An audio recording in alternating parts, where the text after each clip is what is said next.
All right, welcome back to Boring Reviews. Zen Man here. Just Jodi here. That's it. And that lies the problem. And we are here to react to some more Would I Lie to You? WILTY or Won't he? Sold. Or won't she? And we are excited. I'm excited because we're checking out one of these. This is Keith. They're the best. And it also has Bob Warner in it. And I believe a little bit of Sarah Milliken. We're We're going to see her in November. I don't think you know what you're doing right there, but it looks like something else. Oh. So. Oh. We always play along. We always try to see. I'm on a winning streak of like 72 or something. Yeah, it's pretty amazing. That's me putting it very humbly. And it might be a lot more modestly. And we're excited to see what this is all about. It also has the venerable Lee Mack and also David Harewood. Stop, it has Lee Mack in it? You didn't tell me that. Venerable. If you like our reaction anyway, please don't forget to like this video, subscribe to our channel, and hit that notification bell so you can be aware of our next uploaded video. I believe those are all things that I told you about.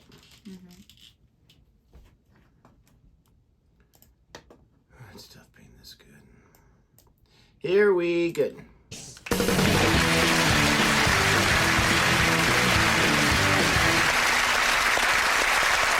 Why do you always do it when I start it? Why not do it before we started? Because we had to see him.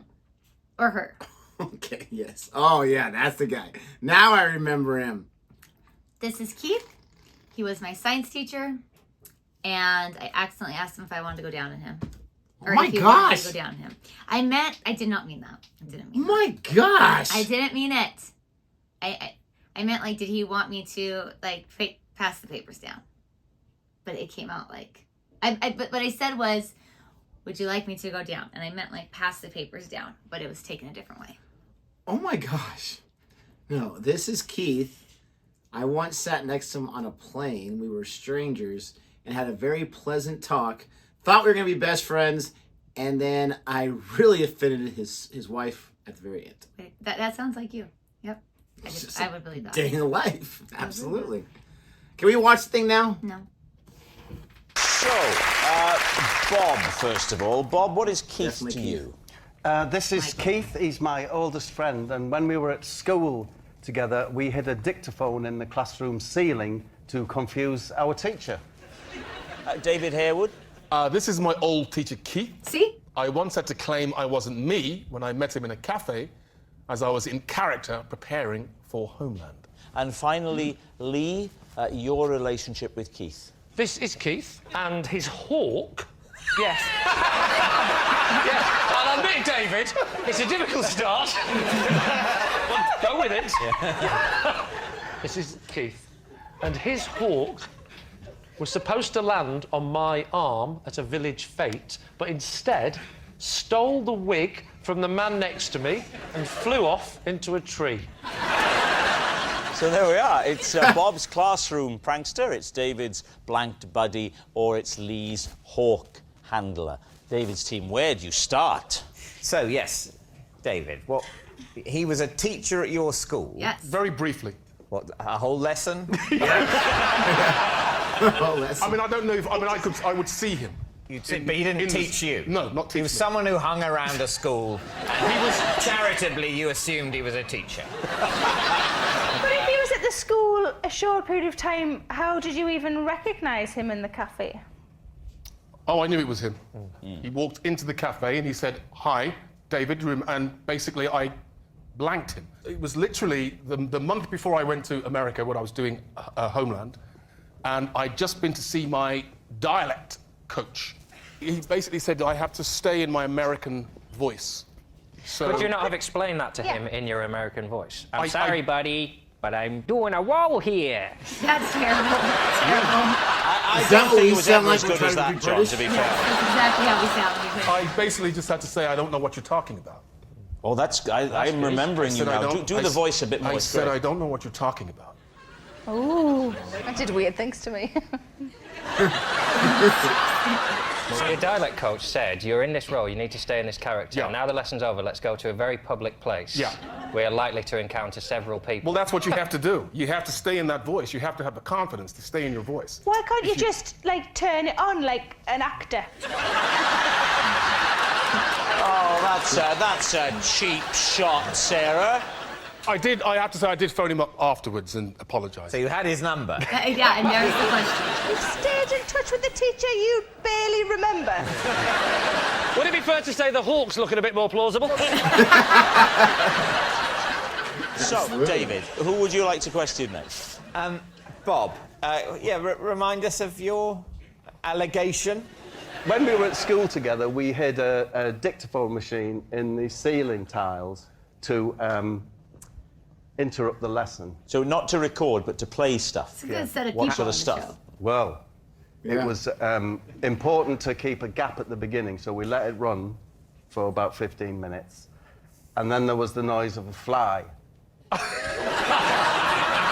For a brief period, then another period. To confuse the teacher. Where would you get the noise from the fly? Yeah. You'd make the noise. We'd make the noise ourselves, Let's yeah. hear I'm your not paying fly for no noise. fly to do it.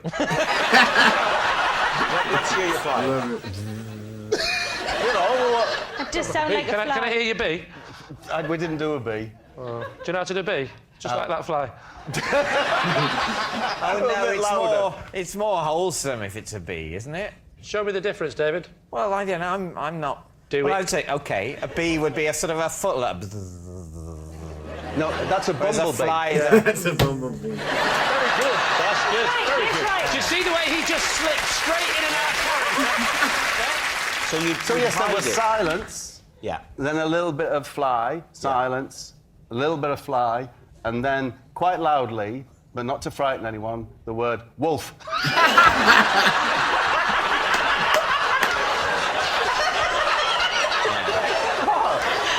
Then more silence. Yeah. A bit more silence. Then Yeah. Speedway Stadium. Like that. Speedway Stadium.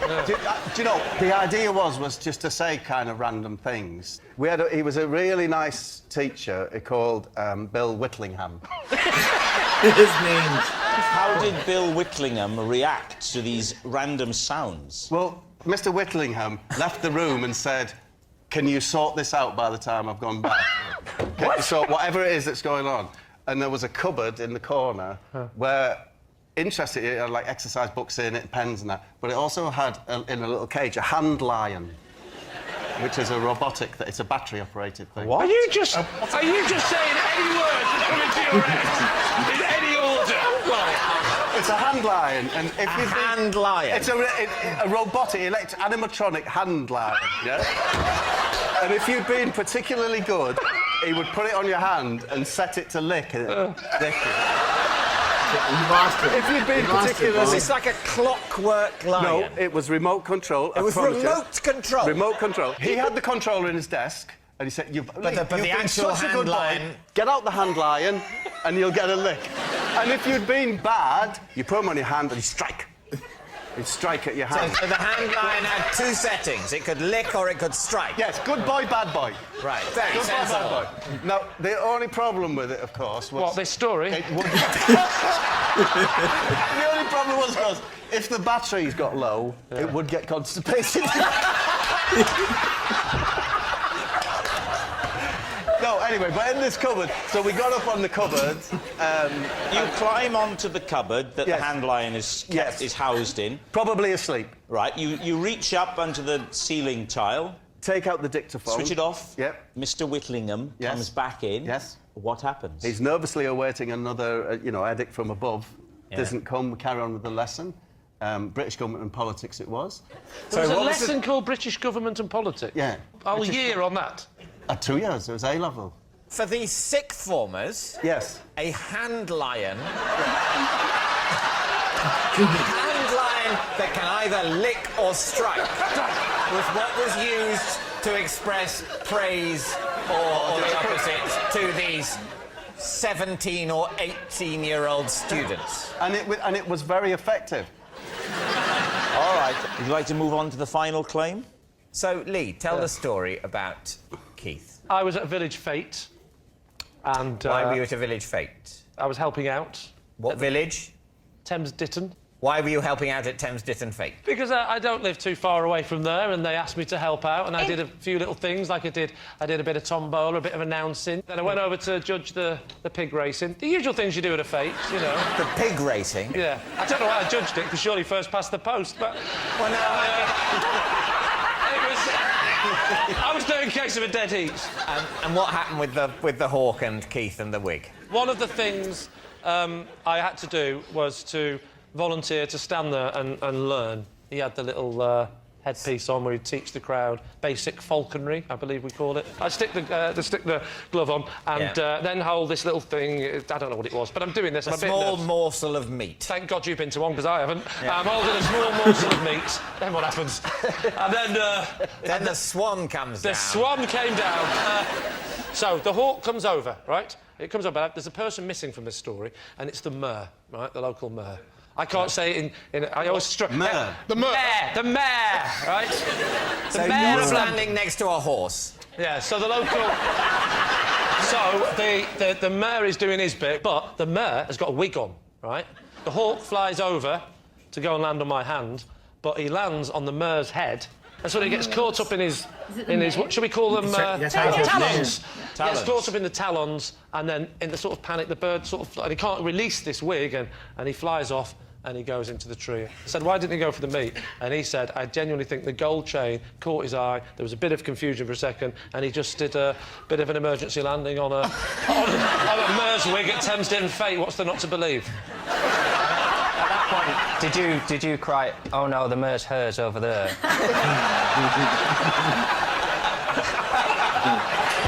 All right, so David's team is Keith. Oh my goodness gracious, this one is not easy. But I'm so glad that this one's longer and not like the quick 3, 4, 5 minutes and done. I love Bob too much. I'm going with Bob. I know, I want to go with Bob because he's the man. He's the man. You know, I really can see Lee Mack's story, though, actually happening, especially with if the hawk got confused and did, like, a quick, like, oh, emergency landing, and then left. But, I mean, the only one I'm confused about is Keith's, simply the fact that he was confusing when this isn't his teacher, but he knows him and goes up and talks to him in public. He was only there a short time, but yet he has his phone number to call him and apologize. Yeah, I don't believe that part was where... Because I could totally believe the story if he hadn't said he called and apologized, or if he hadn't said that he was only there for a short time. No, I would believe the story if he didn't say that I barely even knew him. He was just around. I wasn't sure if he was a teacher. Like, what? Wait, yeah. I don't believe his. That's David's. I don't believe Bob's. I'm going to go with Lee. And it's funny because... Oh, sorry, I didn't mean to say Keith. I meant to say David. My bad. Oh, you're good. Lee, I didn't believe his for the longest times, but I think there's been like a funeral where I believe it. I feel like when he's telling the truth, he's trying to add things in there to make it seem like, what? Oh, yeah, thank you.